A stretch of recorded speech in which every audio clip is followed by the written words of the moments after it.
We're going to talk today about Pierre Bonnard, American pronunciation Bonnard, French pronunciation Bonnard. You may hear me do both. So a lot of pronunciation is regional. There's often more than one way to pronounce an artist's name, just to be particularly confusing. So we're going to talk about Les Nabis, or more particularly about Pierre Bonnard. And of the Nabis, which means prophet, and I'll explain why in a bit, um, I think he's one of the ones that I prefer the most. His nomiker, his nickname was basically the painter of happiness, which I don't entirely agree with, but I'll tell you why. And this is the work he considered his masterpiece. According to this art historian, he concocted a story that, being ill and unappreciated, he determined on suicide. He wrote to a friend describing his journey into the mountains with arsenic. Then he found himself still alive and returned to paint more masterworks. So she seems to think he was doing it to get attention, but who knows? He was struggling with symptoms of syphilis.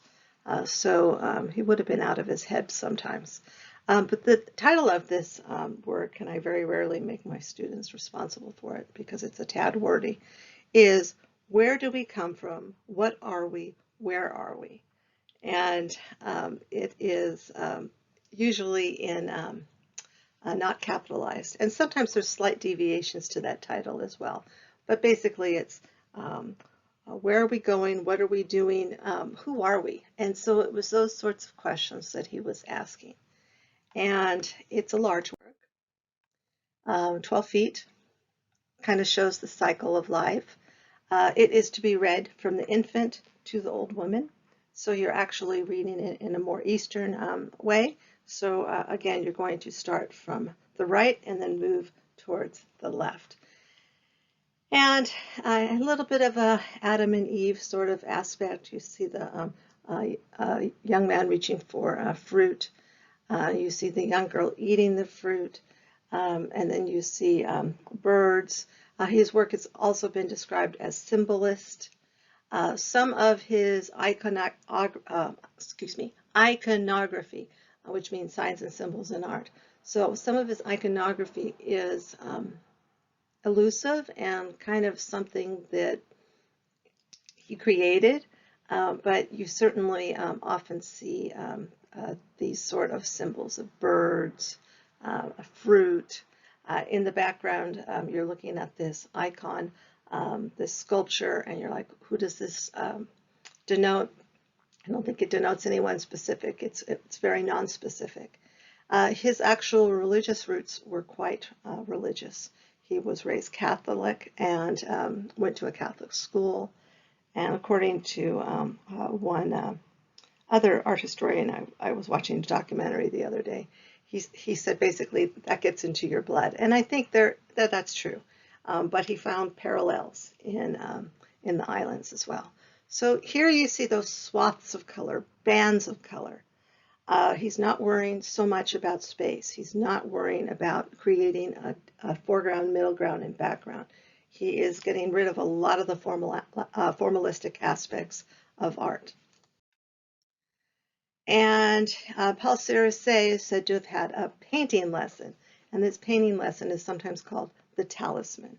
And this was 1888, and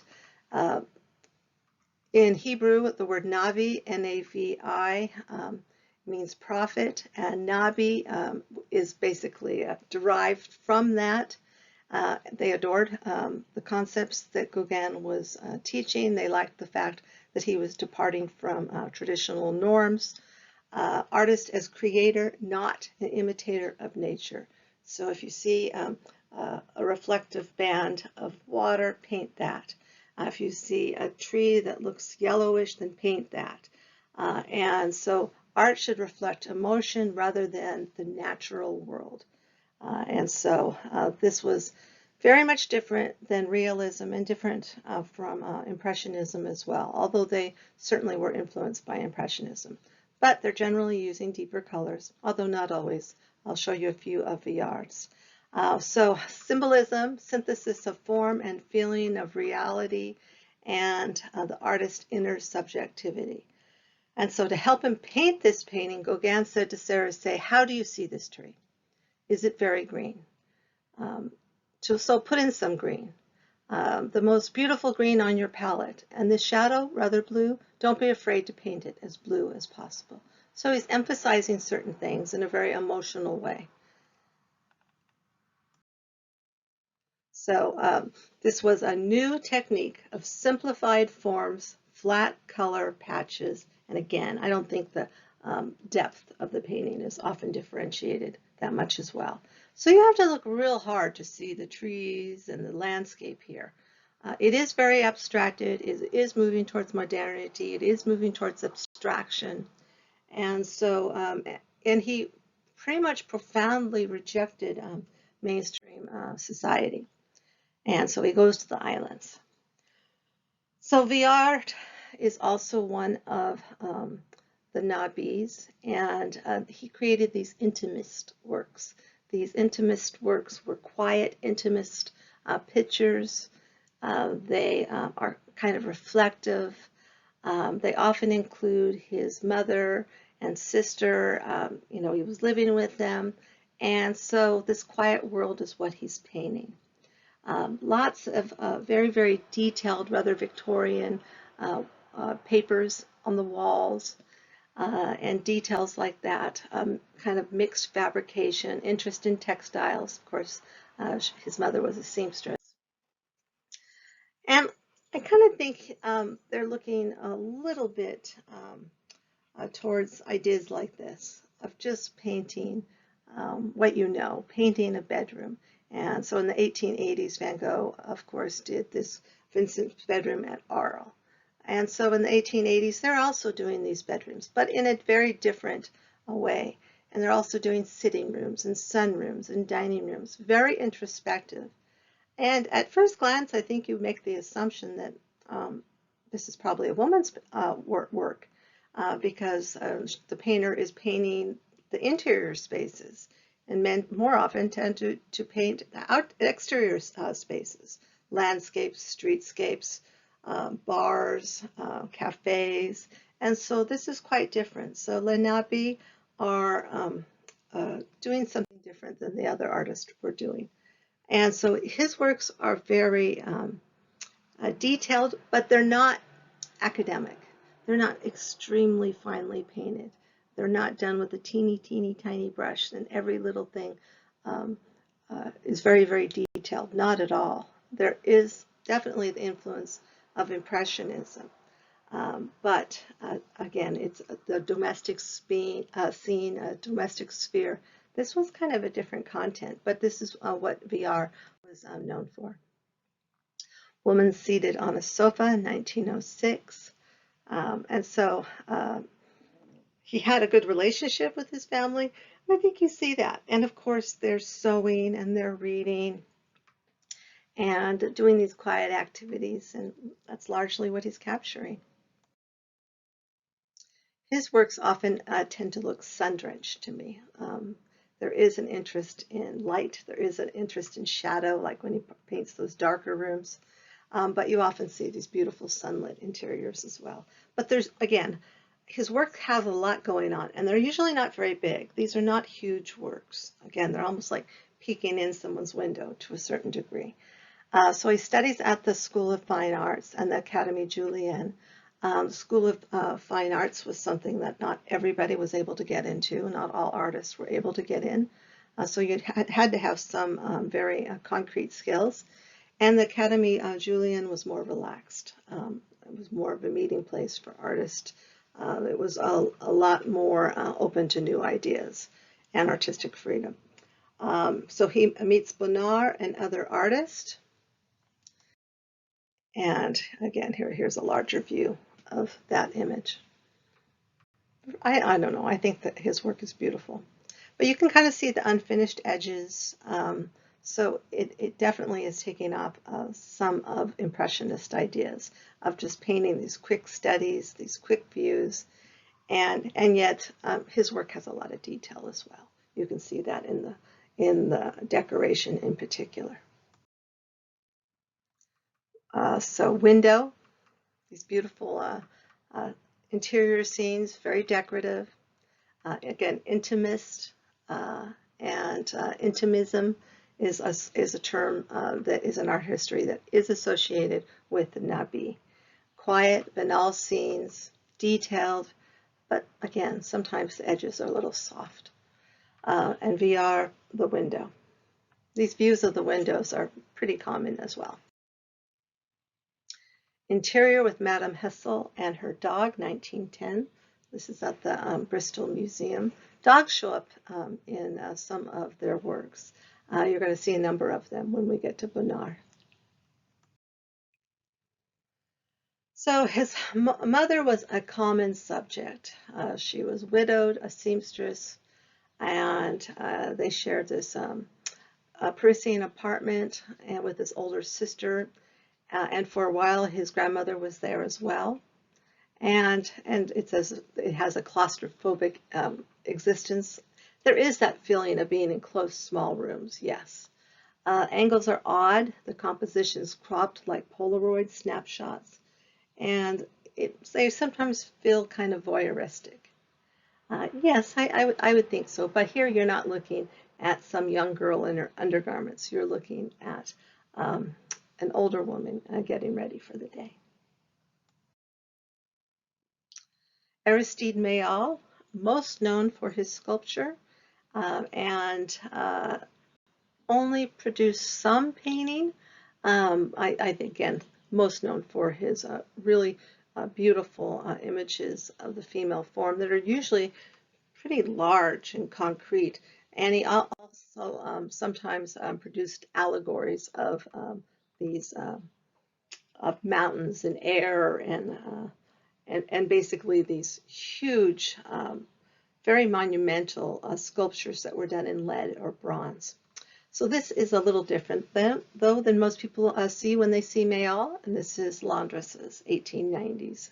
And just capturing the everyday, just capturing not the upper classes here. Again, it's very much the everyday. So this was very much about painting modernity, painting everyday life, not mythological, not historical, not academic themes, painting what they saw. So this was still a very novel approach in the 1890s. So the wave, 1890s, and the river, 1930s. And so the river, there is a beautiful example of this one at in New York. But let me move on here. And then this is, again, one of those rather monumental allegories. This is an allegory of a mountain, a woman as a mountain. So it was Gauguin who suggested that Maillol join the Nabis, a group of young artists influenced by Impressionism and the decorative qualities of Art Nouveau. And this also included Maurice Denis and others as well. So by age 40, his eyesight was declining. So that's, according to my eye doctor, around 43, your eyesight starts to decline. So he's kind of within a normal range. But his was declining enough so that he was almost exclusively sculpting. Now, he's another one of those artists that studied law, or certainly encouraged to study law. Matisse was a law clerk. Manet was another one that was encouraged to study law. Henri Toulouse-Lautrec, they were hopeful, would study law, but then when they realized that he was not going to grow to be very tall, they didn't think he would have the stature to argue a case in court. Nowadays, I definitely think so, but back then, they didn't think so. Kandinsky also had a law degree, but was largely teaching art and was an artist. But he also was an educator in law. Pierre Bonnard also had a law degree, and again, long history of these artists with the backup plan of law. And over the years, I've had a number of art students that have a double degree because they often double a major so they have something to fall back on if their dreams of art don't work. Pretty common, in fact. So not all students have the support network they need to support their art. So Bonnard was a law student when he decided to get artistic training at the Académie Julian in Paris. And that was where he met Paul Cérizet. And this is a self-portrait of the artist, which is actually pretty accurate. Brief biography.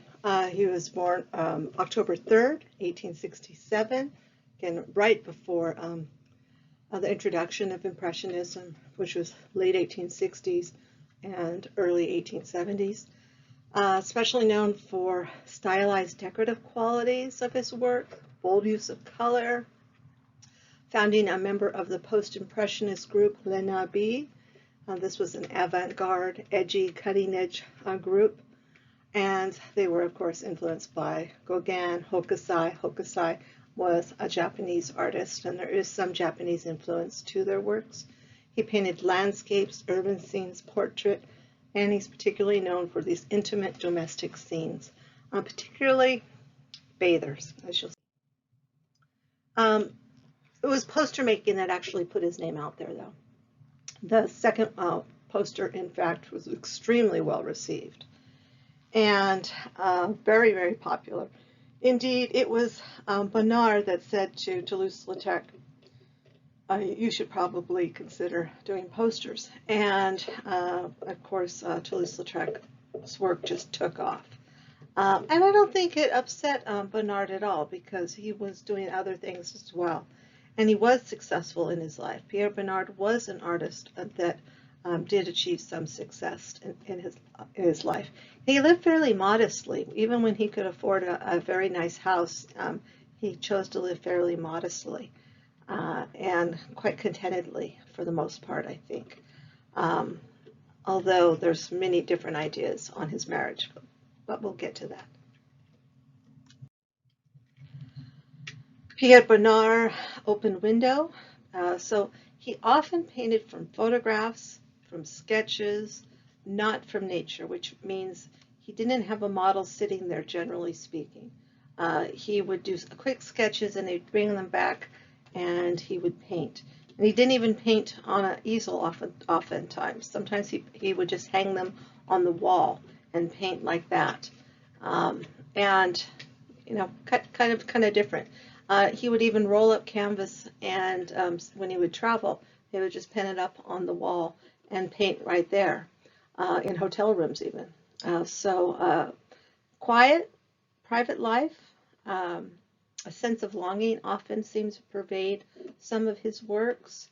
I looked at this work a couple times before I noticed in the corner, she almost looks like she's been cropped out, is this little tiny face, and this is Renee Monchatti.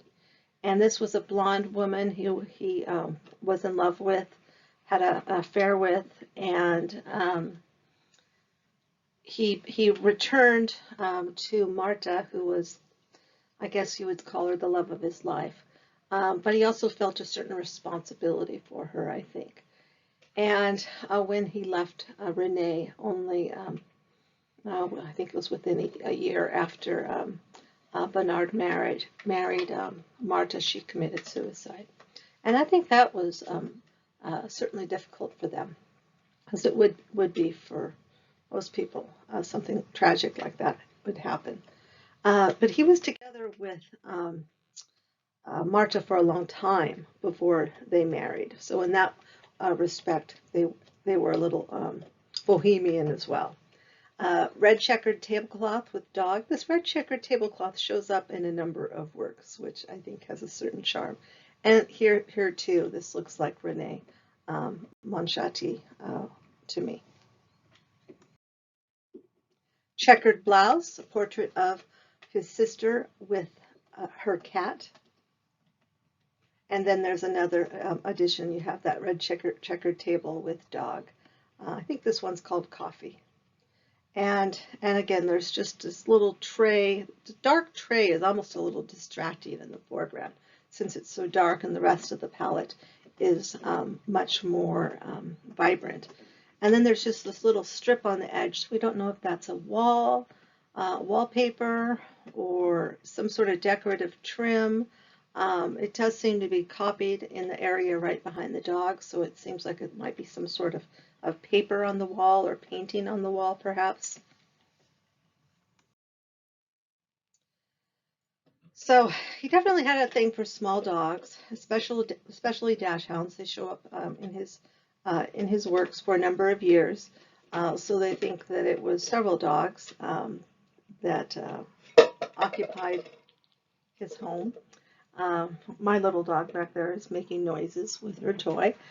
And so Bonnard's color stays in the mind after leaving the Tate. And this is all based on an exhibition that was at the Tate. His dappled brushwork, undulating lines, areas of color describe landscapes, interiors, still lifes, images of languid, unhurried, sunny days. The artist plays with colors in complementary ways. Remember, complementary means the colors are opposite on the color wheel. I have a little mini color wheel in the corner there to help you with that. Reds set off greens, blues ignite oranges and yellows, mauves fire yellows. Not always set next to each other, not straight from the tube, pigment colors of the fauves. They're viridians, vermilions, chrome yellows, mixed hues, crushed raspberry, leafy greens, and yellow, sunny yellows. These make up the work of Bonnard. And so really, really beautiful. Still Life with Dog, National Gallery, 1910s.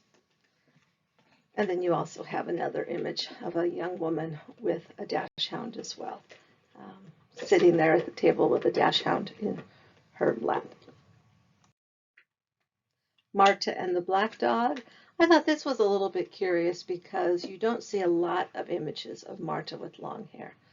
Most of the time her hair is in a cropped style, which was fairly popular around that time period. So they are, to a certain extent, looking back to the Fauves, who were using brilliant color, but their colors were not nearly quite as vibrant as some of the Fauve paintings. And so this is the work of Henri Matisse, Joy of Life, and it has a lot of complementary colors, works that are opposite each other on the color wheel. It's considered by many one of his important works, one of his masterpieces. And it's a very Arcadian, you even have the dancers that show up in his work, in a number of his works. He, of course, was very well known as well. So they would have been very much cognizant of Matisse's work as well. So Joy of Life, 1905-06. Again, it's about color, dynamic color. And I would definitely say that Bonnard's work is very much about color as well. That seems to be his driving force. Indeed, there are many quotes that he says about color. Matisse's family were merchants and his mother sold paint colors, and the work shows this Arcadian ideal world. Bonnard's family was very comfortable. Not wealthy, but very comfortable, and has been described as kind of upper bourgeoisie. Unique color, glowing colors, complementary colors, expressive qualities, these are part of the Fauves. And again, I think the Fauves did influence the works of the Nabis. He loved walking. There's stories of him walking with his great nephew. He stopped and suddenly really looked at the trees. Look, Michael, look at those trees. I must have seen them 1,000 times and they never said a thing to me. But last night it rained and they are shimmering with a brilliance I've never seen before. He made a sketch and later he painted a picture. That was how he worked. He painted nature always from memory after his walks. And so think about it. If he's looking at his wife, or he's looking at a table, a woman at a table, and he is working from memory, again, sometimes a photograph, Uh, he can fill in all the details as he wished, but he also must have had a fabulous memory as well. Now he could paint in an academic manner. This is Salome. His wife was his model lover for over 30 years, but again, not a model in a traditional sense. Model in that he would see her around the house and he would take quick sketches, and he would see her in the bath, and she bathed a lot, so he could probably take a little bit more detailed of sketches when she was in the bath. And so he certainly had a convenient model of sorts. Compared to Gustave Moreau's luscious Salome, which is very, very decorative, almost mystical, it's quite different. But here you can definitely see that he could paint academically. So he was very much academically untrained. He's just working in a very loose, modern manner. Now, the story of Salome, of course, is Salome was asked to dance for Herod. And he said, if you dance for me, I will give you anything, up to half of my kingdom. And his concubine slash significant other who was next to him, Salome was her daughter. And so she encouraged her daughter to ask for the head of John the Baptist. So it's a pretty grisly story, and it's a biblical story. So again, he's looking back to the historical past, so in that way, it's more traditional. Young Woman in the Garden, 1920s. This is another view of René Monchatti. So he'd regularly drive to the coast, where he relocated in 1927, and his work absorbed the colors of his new surroundings. Certainly color had carried me away, he later reflected. I sacrificed form to it almost unconsciously. Here we have Marta. Marta is at the window.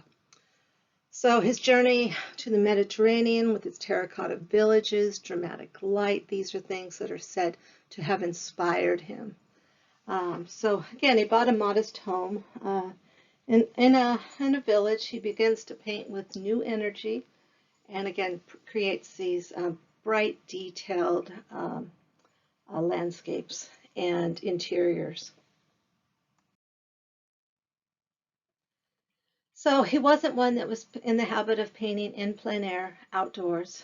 He would visit a scene several times and then try to capture it from his memory. And then too, he's also evoking his own feelings of the space. Or he would paint the outside from within doors, as in Dining Room in the Country. Windows, door frames are often painted in his works, and not always meticulously straight, sometimes wavering brushwork. So again, by the 1900s, he's pretty known as a colorist. And one of my students asked, what does a colorist mean? I think oftentimes it's somebody that just has a really strong understanding of how colors look next to each other, using complementary colors, using analogous colors, and for some reason they also tend to be brighter colors. Not always, but often. By this time he was exhibiting with the Fauves, so again that would have been an influence, which included his lifelong friend Henri Matisse. And so, and this I think shows plenty of Henri Matisse's influence, who also painted windows at spaces such as these. So this daily routine of bathing, done from memory, captured over and over and over again. And Marta is usually the model. And again, he would usually just be walking by and see her bathing, and that just became something that was a constant for him. But in the first image, you see René, who appears to be René Monchatti. And he married Marta in 1925, but again, they'd been together for a number of years before that. Martha Bonnard by Pierre Bonnard. And then we also see her climbing out of the bath. I love his bathing scenes. They're these colorful, whimsical scenes. You have the teapot in the corner. You have all the little details of just everyday living, bright, vivid colors, lots of patterns. That's one of the features of the Intimiste. And then here's a photograph of her, so you can have an idea of what she looked like and how he perceived her. There's been a lot said about Marta, and they're kind of trying to make it a little more balanced, I think, today. She was in her mid-50s. The artist depicts her as a young woman. She spent many hours in the bathroom. She may have been had tuberculosis, for which water therapy was a popular treatment, or she may have had an obsessive neurosis about bathing. She could have been extremely OCD, all kinds of things. They really haven't entirely determined that.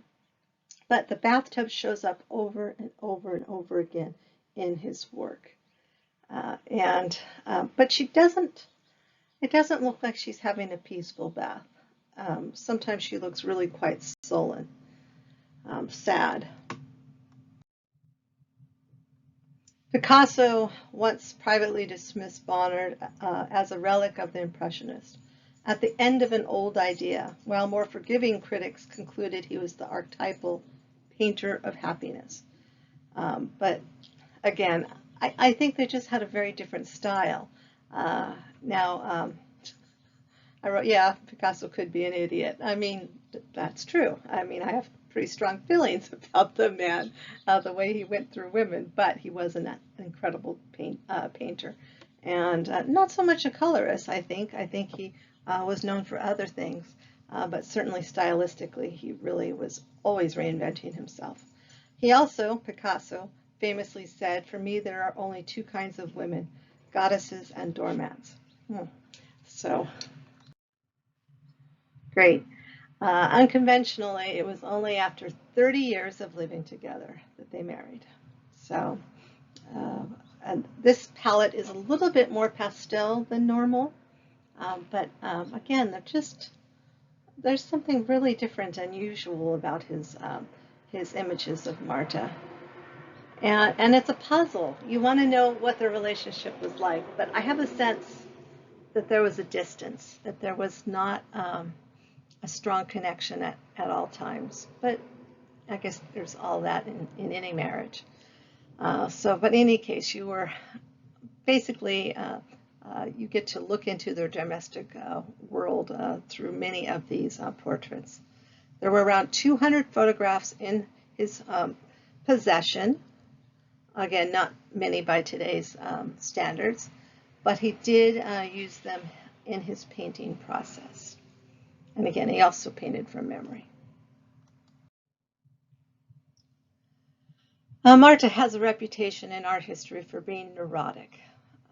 I've read this and seen this and heard this several times. I had read she was neurotic, difficult, and bathed constantly. I may have inadvertently perpetuated some misogyny. Women are often dismissed as being emotional and difficult when they have had chronic health conditions. And I think there might be some truth to this. But there are a number of stories of her distance and her quirkiness, so I don't think all of it can be dismissed. So again, I think the truth is somewhere in between. Nude in the bathroom. Again, it appears to be Marta. And oftentimes she's wearing shoes, which I think is really kind of endearing. She's drawing herself and has these shoes. I don't know if that's part of his fantasy or was one of her quirks. But you oftentimes do seem to see the shoes go on first as she's dressing, which I think most of the time they go on last. But again, who knows? After the bath, 1920s. Man and woman. 1900. And the idea of this male nude very much before his time. It, in some, I'm trying to think, I think it was an interview with a MoMA curator. They talk about this divider between them that almost looks like some sort of tree, that almost creates an Adam and Eve scene. And I thought that was a unique reading for it. And then you have a cat there at the foot of the bed. And again, you have this divide between them. And then male reclining nude as well. So again, this would have, for 1927, this was pretty out there. So in any case, I hope you now know a little bit about Pierre Bonnard and may find some more interest in his work and in Les Nabis.